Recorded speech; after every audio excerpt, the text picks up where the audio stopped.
শ্রেণীর শিক্ষার্থী বন্ধুরা ভালো আছো নিশ্চয়ই। তোমরা জানো যে আমরা নবম শ্রেণীর পঞ্চম অধ্যায়ের আলোচনাতে ছিলাম। তো আমরা এর আগে যে আলোচনা করেছি সেগুলো তোমরা জানো। সেই ক্লাসগুলোতে আমাদের আজকের ক্লাসের যে আলোচনাটা হবে সেটা হচ্ছে মহামন্দা, অর্থাৎ আমাদের আজকের পাঠ মহামন্দার কারণ ও ফলাফল। তো আমরা প্রথমে জেনে নিই যে মহামন্দা কি। মহামন্দা বললে আমরা কি বুঝবো? মহামন্দা বলতে এখানে বোঝাচ্ছে যে 1929 সালে গোটা পৃথিবীব্যাপী বিশ্বব্যাপী একটা মহা অর্থনৈতিক বিপর্যয় ঘটেছিল। অর্থাৎ মহামন্দা হচ্ছে 1929 সালে বিশ্বব্যাপী একটা বড় অর্থনৈতিক বিপর্যয়, তাকেই বলা হচ্ছে মহামন্দা, যাকে ইংলিশে বলা হচ্ছে গ্রেট ডিপ্রেশন। কেমন? এ তো গেল মহামন্দা বলতে কি বুঝি সেটা, কিন্তু মহামন্দা বলতে কি বোঝায় যদি একটু ডিটেলস আমরা জানতে চাই, বিস্তারিত জানতে চাই, তাহলে কি বলবো? তাহলে আমাদের যেটা বলতে হবে, এসো আমরা সেই আলোচনাটা করি। দেখো, তাহলে আমরা যদি বলি মহামন্দা কবে হয়েছিল, তার উত্তরে কি হবে? মহামন্দা হয়েছিল 1929 সালের কোন মাসে? সেপ্টেম্বর মাসে। কোথায় হয়েছিল? প্রথম মার্কিন যুক্তরাষ্ট্রে। তাহলে মহামন্দা প্রথম কোথায় হয়েছিল? মহামন্দা প্রথম হয়েছিল মার্কিন যুক্তরাষ্ট্রে। কার সময় হয়েছিল? অর্থাৎ যখন মহামন্দা হয়েছিল সেই সময় মার্কিন যুক্তরাষ্ট্রের রাষ্ট্রপতি কে ছিলেন, বা তিনি কে ছিলেন সেখানকার ক্ষমতায়? তাহলে তার উত্তর হচ্ছে হারবার্ট ক্লার্ক হুভার, সংক্ষেপে হুভার বলা হয়। তাহলে কার সময় হয়েছিল বা সেই সময় কে ছিলেন মার্কিন রাষ্ট্রপতি যখন মহামন্দা হয়? তখন মার্কিন রাষ্ট্রপতি ছিলেন হারবার্ট ক্লার্ক হুভার। কেমন? কতদিন চলেছিল এই মহামন্দা? তার উত্তর হচ্ছে 1929 সালের সেপ্টেম্বর থেকে 1933 সাল পর্যন্ত। তাহলে কতদিন হয়েছিল? সংক্ষেপে বলা যায় 1929 সাল থেকে 1933 সাল পর্যন্ত এই মহামন্দা স্থায়ী হয়েছিল। কোথায় হয়েছিল?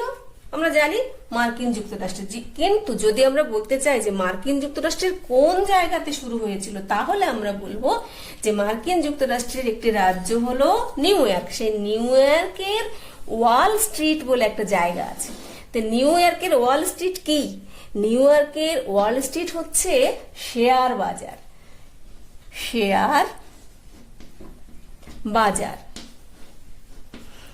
তাহলে এই নিউ ইয়র্কের ওয়াল স্ট্রিটের শেয়ার বাজারে প্রথম এই মহামন্দার আত্মপ্রকাশ আমরা দেখতে পাচ্ছি। তাহলে আমরা বলি যে 1929 সালের সেপ্টেম্বরে নিউ ইয়র্কের ওয়াল স্ট্রিটের শেয়ার বাজারে আমরা এই মহামন্দার প্রথম আত্মপ্রকাশ দেখি। তো এই মহামন্দার ব্যাপারটা দেখো, এই যে আমেরিকাতে এটা হলো, তো যখন এটা হয় তখন আমেরিকাতে এই মহামন্দার যখন শুরু হয় সেপ্টেম্বর মাসে, দেখা গেল যে শেয়ার বাজারে কেনা বেচা কমে গেল। শেয়ার বাজারে শেয়ারের কেনা বেচা কমে গেল। তো শেয়ারের কেনা বেচা যখন কমে গেল, তারপরে খবর রটে গেল যে এই শেয়ার বাজারের তেজি ভাবটা অনেকটা কমে যাবে। তো তার আগে কিন্তু এই মার্কিন রাষ্ট্রপতি হুভার তিনি ঘোষণা করেছিলেন যে আমার দেশ প্রাকৃতিক সম্পদে পরিপূর্ণ এবং আমার দেশের এই সম্পদের আশা আকাঙ্ক্ষা ভবিষ্যতে আরো বাড়বে, এটা কখনো কমবে না। প্রথম বিশ্বযুদ্ধের পরে পরে একটু অর্থনৈতিক বিপর্যয় দেখা দিয়েছিল, কিন্তু সেই অর্থনৈতিক বিপর্যয় কাটিয়ে উঠে 20-র দশকে আমেরিকায় অর্থনৈতিক ক্ষেত্রে খুব ভালো অবস্থায় পৌঁছেছিল। তাদের যে অর্থনৈতিক কেনা বেচা বিনিয়োগ সমস্ত কিছুতে কিন্তু একটা তেজি ভাব এসেছিল, অর্থাৎ অর্থনীতিটা চাঙ্গা হয়ে উঠেছিল। আর সেই সময় আমেরিকার অর্থনৈতিক যারা ছিলেন সবাই মনে করেছিলেন যে এই তেজি ভাব আর কখনো কমবে না, এইরকমই চলতে থাকবে, এর কোনো পরিবর্তন হবে না। সেই জন্য হুভার এরকম ঘোষণা করেছিলেন যে আমার দেশ প্রাকৃতিকভাবে সমৃদ্ধ, আমার দেশের এই সমৃদ্ধি চলতেই থাকবে এবং সেটা নতুন আশা আকাঙ্ক্ষায় সমুজ্জ্বল থাকবে। কিন্তু দুর্ভাগ্যের বিষয় বন্ধুরা, এই হবার ক্ষমতাতে আসার মাত্র 6 মাসের মধ্যেই এই অর্থনৈতিক বিপর্যয় শুরু হয়ে গেল বা মহামন্দা শুরু হয়ে গেল। তো আমরা যা বলছিলাম, সেপ্টেম্বর মাসে শেয়ারের কেনাবেচা কমে গেল। এর মধ্যে একটা গুজব রটে গেল যে এই শেয়ারের বাজারে তেজি ভাব ধীরে ধীরে কমে যাবে, এটা আর কখনো বাড়বে না। ব্যাস, যেই এটা রটে গেল, সঙ্গে সঙ্গে সমস্ত মানুষ, লক্ষ লক্ষ মানুষ সবাই ছুটলো শেয়ার বাজারে তাদের শেয়ার বিক্রি করার জন্য। তো সেক্ষেত্রে আমরা দেখতে পাচ্ছি যে 28শে অক্টোবর, যেটাকে কালো বৃহস্পতিবার বলা হয়েছে, 28শে অক্টোবর ওই নিউ ইয়র্কের ওয়াল স্ট্রিটের শেয়ার বাজারে 3 কোটি শেয়ার বিক্রি হয়েছে। আর 29শে অক্টোবর বিক্রি হচ্ছে 1 কোটি 35 লক্ষ শেয়ার। তাহলে দেখো যে কত শেয়ার বিক্রি হয়েছে। এই যে শেয়ার, লোকেরা যারা শেয়ার কিনেছিল, শেয়ারে যারা টাকা পয়সা বিনিয়োগ করেছিল, তারা লক্ষ লক্ষ মানুষ তখন শেয়ার বাজারে ছুটছে তাদের শেয়ার বিক্রি করার জন্য। এবং এই শেয়ার কেনার ক্ষেত্রে কিন্তু বেশ কিছু আমেরিকান ব্যাংক তারাও অর্থ বিনিয়োগ করেছিল, অর্থাৎ তারাও শেয়ার কিনেছিল।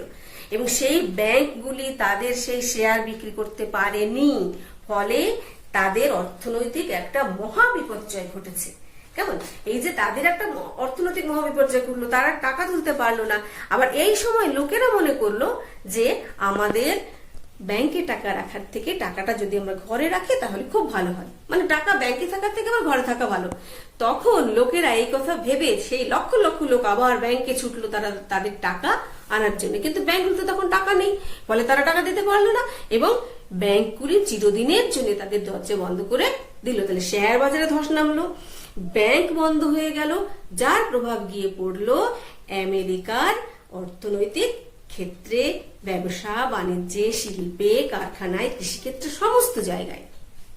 তাহলে এইভাবে এই মহামন্দার উৎপত্তি হলো কোথায়? আমেরিকা যুক্তরাষ্ট্রে।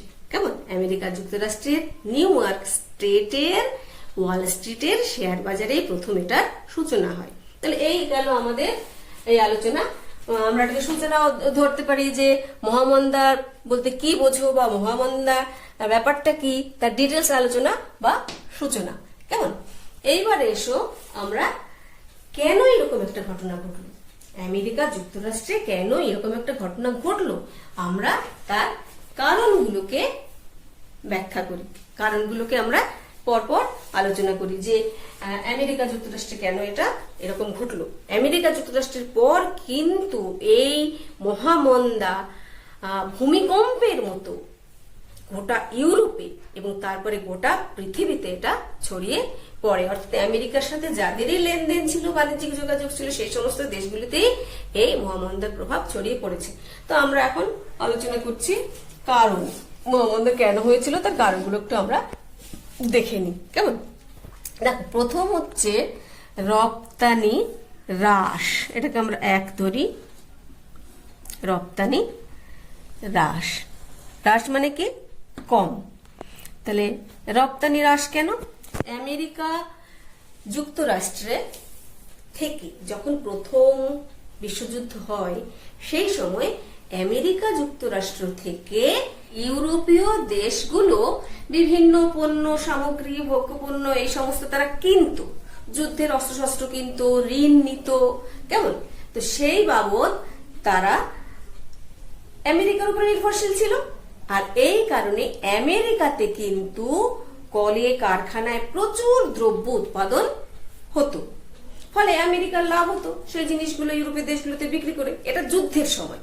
কিন্তু যখন যুদ্ধটা বন্ধ হয়ে গেল, যুদ্ধ শেষ হয়ে গেল, সেই সময় ইউরোপের দেশগুলো কি করলো, তখন আর তারা আমেরিকার কাছ থেকে ওই সমস্ত জিনিস আনছে না, তারা নিজেদের দেশের কারখানায় ওই সমস্ত জিনিস উৎপাদন করছে। তার ফলে কি হলো, আমেরিকার থেকে যখন ওই জিনিসগুলো তারা আনছে না, তখন আমেরিকাতে তাদের জিনিসপত্র রপ্তানি করা হ্রাস পেয়ে গেল। সেই জন্যে তাদের অর্থনীতির উপরে একটা চাপ পড়লো। তাহলে এটা হচ্ছে রপ্তানি হ্রাস পেল। কাদের? আমেরিকার। তাহলে আমেরিকার রপ্তানি হ্রাস। তারপরে আমেরিকার যে সমস্ত শিল্পপতিরা ছিল তারা করছিল কি, আরো বেশি লাভের জন্য উন্নত যন্ত্রপাতি তারা ব্যবহার করছিল। সেই উন্নত যন্ত্রপাতির সাহায্যে তারা অনেক বেশি উৎপাদন করেছিল। সেই উৎপাদিত জিনিস তাদের নিজেদের দেশে বিক্রি করার পরেও প্রচুর জমেছিল, ফলে সেইগুলো আর বিক্রি হচ্ছিল না, সেগুলো জমা হয়ে গুদামে পচছিল।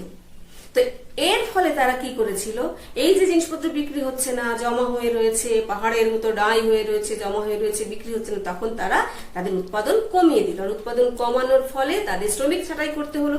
শ্রমিক ছাঁটাই করার ফলে শ্রমিকরা বেকার হয়ে পড়লো। শ্রমিকরা বেকার হয়ে পড়ার ফলে তাদের হাতে পয়সা ছিল না, ফলে শ্রমিকরাও যে ওই ভোগ্যপণ্য কিনবে সেটাও কিন্তু তারা কিনতে পারেনি, ফলে জিনিসপত্র পচতে থাকে। কেমন? এটা হচ্ছে উন্নত যন্ত্রপাতি ব্যবহার করার কারণ। তারপরে হচ্ছে স্বর্ণ ভান্ডার। তাহলে এটা 2, এটা 3, স্বর্ণ ভান্ডার। স্বর্ণ ভান্ডারটা কি? স্বর্ণ ভান্ডারটা হচ্ছে সোনার জমা থাকা, সোনা জমা থাকা। প্রত্যেকটা দেশে একটা নির্দিষ্ট পরিমাণে সোনা জমা থাকে। কেমন? এখন ইউরোপের দেশগুলোকে তাদের জিনিসপত্র কেনার জন্যে আমেরিকাতে সোনা দিয়ে লেনদেন করতে হতো, অর্থাৎ তাদের বিনিময় করতে হতো কিসের মাধ্যমে? সোনার মাধ্যমে। আমেরিকার কাছ থেকে যারা জিনিসপত্র আনতো আর নিজের দেশের সোনা তাদেরকে আমেরিকাকে দিত। তো এইভাবে কিনতে কিনতে আমেরিকাকে সোনা দিতে দিতে ইউরোপীয় দেশগুলোর সোনার ভান্ডার একেবারে শেষ হয়ে যায়। কেমন? শূন্যে এসে পৌঁছায়।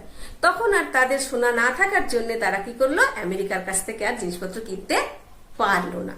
এ সমস্ত দেশে তাও একটুখানিও সোনা ছিল, একটু বাকি ছিল, যেটুকু যার যতটুকু অবশিষ্ট ছিল, তারা সেই অবশিষ্ট সোনাটুকু আর আমেরিকাকে দিতে চাইছিল না। তারা নিজেদের দেশে সোনাটা নিজেদের দেশে রাখার জন্য তারা কি করছিল, নিজেদের দেশে আমদানির শুল্ক প্রাচীর তুলে দিয়েছিল। অর্থাৎ আমদানি তারা করবে না, তারা নিজেদের দেশের জিনিসপত্র নিজেদের দেশে তারা যাতে বিক্রি হয়, এবং বাইরের দেশের জিনিস যদি আসে তাহলে নিজেদের দেশের জিনিস বিক্রি হবে না, সেই জন্য তারা আমদানির শুল্কের প্রাচীর তুলেছে, যাতে করে আমেরিকার জিনিসপত্র ওই সমস্ত দেশে আসতে না পারে। কেমন? এটাও একটা কারণ।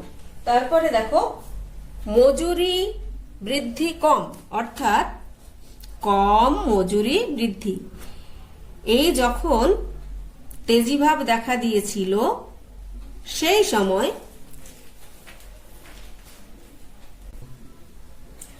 যখন প্রথম বিশ্বযুদ্ধের পর তেজিভাব দেখা দিয়েছিল অর্থনৈতিক ক্ষেত্রে, সেই সময় যে সমস্ত শিল্পপতিরা ছিলেন সেই শিল্পপতিদের যে লাভ হতো সেই লাভের পরিমাণ ছিল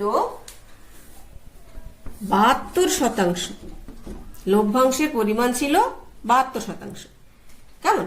কিন্তু শ্রমিকদের মজুরি বেড়েছিল মাত্র 8%। তাহলে শ্রমিক মজুরি বৃদ্ধির হার ছিল মাত্র 8%, আর শিল্পপতিদের লভ্যাংশের পরিমাণ ছিল 72%। তাহলে শিল্পপতিরা প্রচুর লাভ করছে, কিন্তু শ্রমিকদের মজুরি একেবারেই বাড়ছে না। তাহলে শ্রমিকদের মজুরি বৃদ্ধির হার মাত্র 8%, 72% হচ্ছে শিল্পপতিদের লভ্যাংশ বৃদ্ধির হার। তো এই যে শ্রমিকদের মজুরি যদি না বাড়ে তাহলে শ্রমিকরা কিনবে কি করে? শ্রমিকরা কি করে কিনবে? তার উপরে শ্রমিক ছাঁটাই। তাহলে শ্রমিকদের মজুরি বাড়ছে না, কম হারে মজুরি বাড়ছে, তার উপরে শ্রমিক ছাঁটাই হচ্ছে, শিল্পদ্রব্য উৎপাদন কম হচ্ছে বলে শ্রমিক ছাঁটাই হচ্ছে। তো এর জন্যও কিন্তু মার্কিন পণ্য দ্রব্য ওই জমা হয়ে হয়ে রয়েছে এবং সেখানে পড়ছে।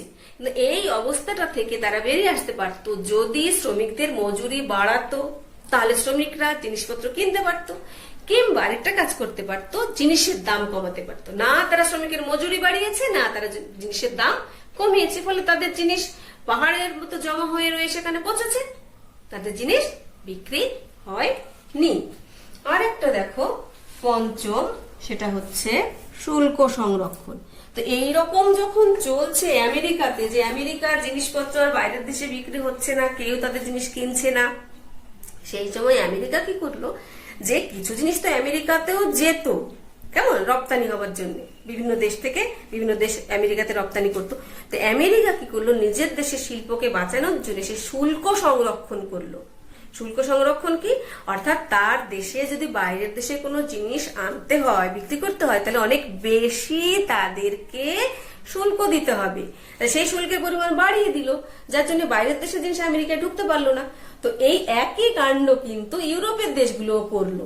তারাও আমেরিকার জিনিস যাতে তাদের দেশে না ঢুকতে পারে তার জন্য তারাও শুল্ক সংরক্ষণ করলো, অর্থাৎ নিজেদের দেশের জিনিস নিজেদের দেশে বিক্রি হবে, আমেরিকার কোনো জিনিস যাতে আমদানি হয়ে তাদের দেশে আসতে না পারে তার জন্য তারাও শুল্ক সংরক্ষণ করলো।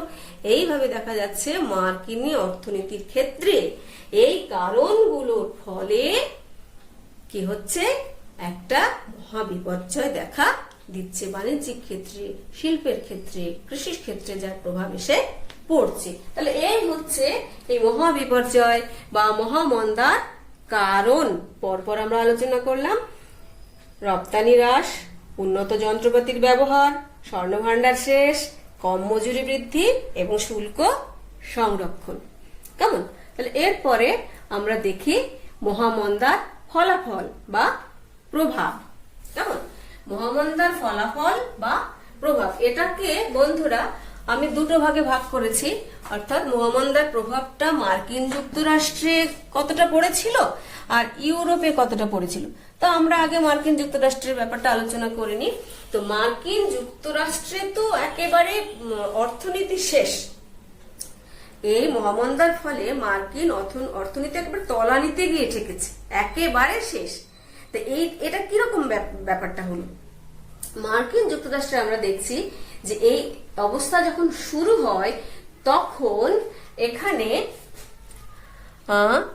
৫,৭০০ ব্যাংক ফেল করেছে এবং ৩,৫০০ ব্যাংকের কাজ বন্ধ হয়ে গেছে।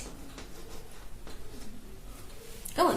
তাহলে ৫,৭০০ ব্যাংক ফেল করেছে আর ৩,৫০০ ব্যাংক কাজ বন্ধ করে দিয়েছে।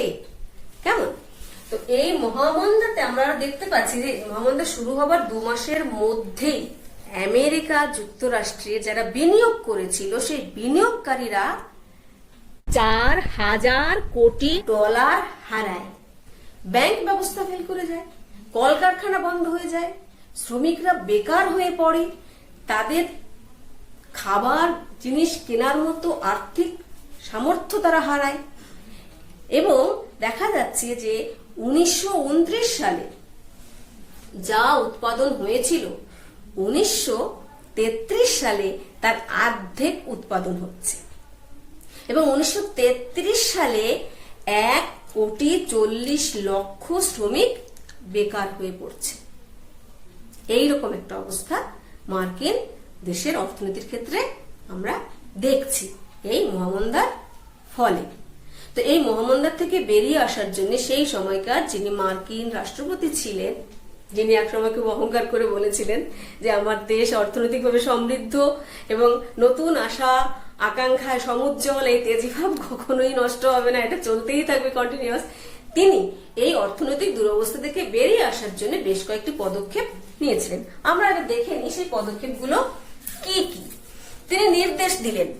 তিনি নির্দেশ দিলেন শিল্পপতিদের, কারখানার মালিকদের যে শ্রমিক ছাঁটাই করা চলবে না এবং তাদের বেতনও হ্রাস করা যাবে না। না শ্রমিক ছাঁটাই হবে, না তাদের বেতন হ্রাস করা যাবে। অর্থাৎ শ্রমিক ছাঁটাই না করা ও বেতন হ্রাস না করা। কাদের? যে সমস্ত কারখানার শ্রমিকরা কাজ করে সে সমস্ত শ্রমিকদের ছাঁটাই করা যাবে না, তাদের বেতনও কমানো যাবে না। কে নির্দেশ দিলেন? হুভার, মার্কিন রাষ্ট্রপতি। তিনি ব্যাংক, শিল্প, কৃষি, আচ্ছা এটাকে আমরা ১ নম্বর করি। ২, ব্যাংক, শিল্প, কৃষি ও বাণিজ্যের ক্ষেত্রে অর্থনৈতিক সহায়তার জন্য তিনি ঋণ দানের ব্যবস্থা করলেন। তাহলে ব্যাংক, শিল্প এবং বাণিজ্যিক ক্ষেত্রে, কৃষির ক্ষেত্রে যাতে অর্থের ঘাটতিতে কাজ থেমে না যায় তার জন্য তিনি কি করলেন? তাদেরকে 3 বছরের জন্য ঋণ দিলেন, 3 বছরের জন্য ঋণ দিলেন। একটা পুনর্নির্মাণ অর্থ কমিশন গঠন করে, একটা অর্থ কমিশন গঠন করলেন, তার নাম হচ্ছে পুনর্নির্মাণ অর্থ কমিশন। তাহলে পুনর্নির্মাণ অর্থ কমিশন গঠন করে তিনি ব্যাংক, শিল্প, কৃষি, বাণিজ্যের ক্ষেত্রে সরকারিভাবে ঋণ দান করলেন। কেমন? 3, বেকারত্ব দূরীকরণের জন্য তিনি পদক্ষেপ নিলেন। বেকারত্ব দূরীকরণের জন্য তিনি পদক্ষেপ নিলেন। কি পদক্ষেপ? রাস্তাঘাট তৈরি করা এবং সরকারি বাসভবন, সরকারি বাড়ি ঘর তৈরি করার জন্য প্রচুর অর্থ তিনি দান করলেন, অর্থাৎ প্রচুর অর্থ তিনি বরাদ্দ করলেন, যাতে সরকারি রাস্তাঘাট তৈরি করা যায়, সরকারি ঘরবাড়ি তৈরি করা যায়। তাহলে সেখানে ওই যে সমস্ত শ্রমিকরা কারখানায় কাজ করতে বেকার হয়ে পড়েছিল, তারা ওখানে কাজ করে জীবনযাপন করার আর্থিক সহায়তা পাবে এই জন্যে। এবং এই সব করে তিনি মোটামুটি এই দুরবস্থা সামাল দেবার চেষ্টা করেছিলেন। তা সত্ত্বেও কিন্তু এই দুরবস্থা তিনি সামলাতে পারেননি। সব থেকে বড় ট্র্যাজেডি হচ্ছে, সব থেকে বড় কথা হচ্ছে যে 1932 সালে আমেরিকাতে নির্বাচন হয়। 1932 সালে আমেরিকাতে নির্বাচন হয় এবং সেই নির্বাচনে হুভার হেরে যান। ফ্রাঙ্কলিন রুজভেল্ট এই সময় জিতে তিনি পরবর্তী রাষ্ট্রপতি নির্বাচিত হন।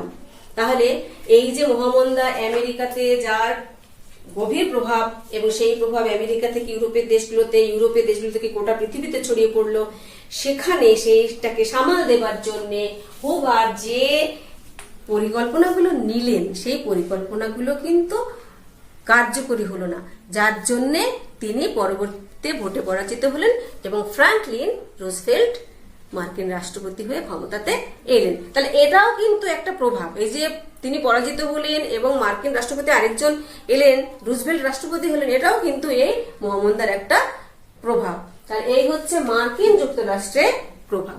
এবার আমরা পরবর্তী আলোচনা, ইউরোপে কি প্রভাব পড়লো আমরা দেখি। এবার ইউরোপে কেন প্রভাবটা পড়লো? এই ইউরোপের সাথেই মার্কিন যুক্তরাষ্ট্রের সব থেকে বাণিজ্যিক লেনদেন ছিল।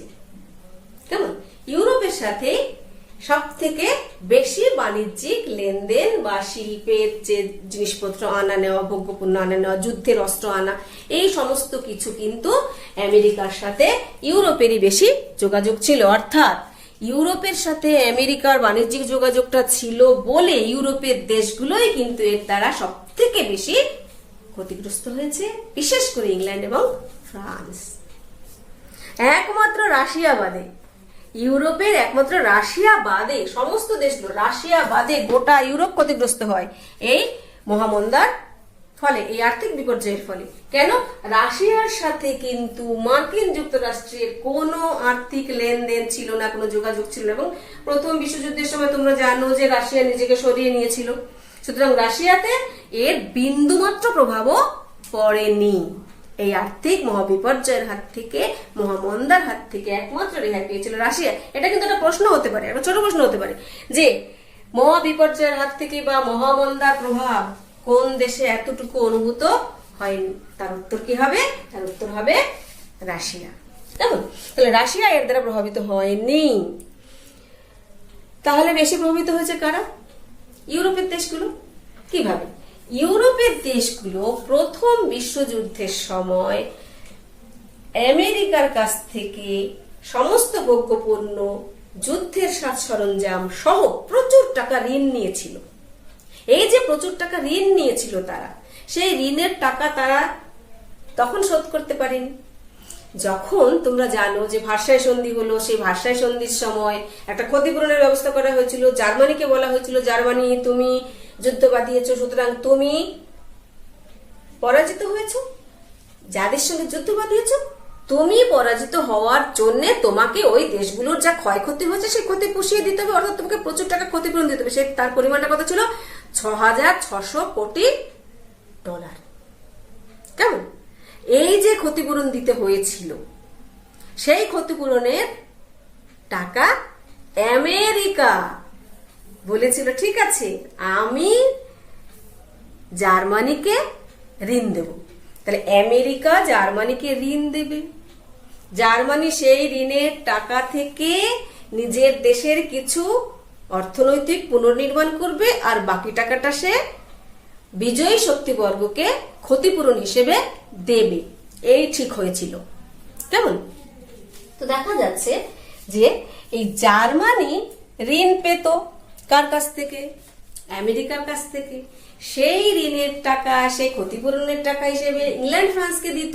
সরি, ইংল্যান্ড ফ্রান্স শুধু নয়, বিজয়ী শক্তিবর্গ, তার মধ্যে আরো অনেকেই ছিল, বিজয়ী শক্তিবর্গকে সেই টাকা দিত। তো এই অর্থনৈতিক বিপর্যয়ের ফলে দেখো জার্মানির ঋণ পাওয়া বন্ধ, অর্থাৎ জার্মানি আমেরিকার কাছ থেকে আর ঋণ পাচ্ছে না। তো জার্মানি যদি আমেরিকার কাছ থেকে ঋণ না পায় তাহলে সে দেবে কি করে? জার্মানি আমেরিকার কাছ থেকে ঋণ পাচ্ছে না, সুতরাং সে মিত্র শক্তিবর্গকে ক্ষতিপূরণের টাকাও দিতে পারছে না। আর মিত্র শক্তিবর্গ আগে যুদ্ধের সময় আমেরিকার কাছ থেকে যে ঋণ নিয়েছিল সেই ঋণও শোধ করতে পারছে না। তাহলে এটাকে যদি আমরা সার্কেলের সাহায্যে দেখাই, দেখো বন্ধুরা, এখানে আমি সংক্ষেপে লিখছি মার্কিন, তোমরা একটু বুঝে নিও। এই যে মার্কিন যুক্তরাষ্ট্র, এখানে আমি লিখি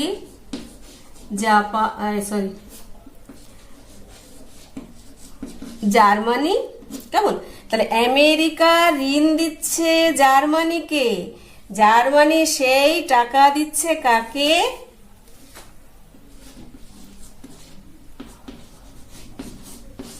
ইংল্যান্ড প্লাস ফ্রান্সই লিখলাম, ফ্রান্স, ইংল্যান্ড ফ্রান্স। আবার ইংল্যান্ড ফ্রান্স সেই টাকা শোধ করছে ঋণ হিসেবে আমেরিকাকে। তাহলে ব্যাপারটা কি দাঁড়ালো?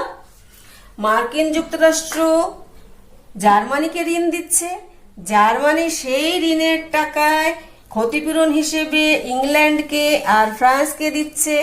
ইংল্যান্ড আর ফ্রান্স যুদ্ধের সময় যে মার্কিন যুক্তরাষ্ট্রের কাছ থেকে ঋণ নিয়েছিল, এই ক্ষতিপূরণের টাকাটা তারা আবার মার্কিন যুক্তরাষ্ট্রকে ফেরত দিচ্ছে। তাহলে মার্কিন যুক্তরাষ্ট্রের টাকা আবার মার্কিন যুক্তরাষ্ট্রে পৌঁছে যাচ্ছে।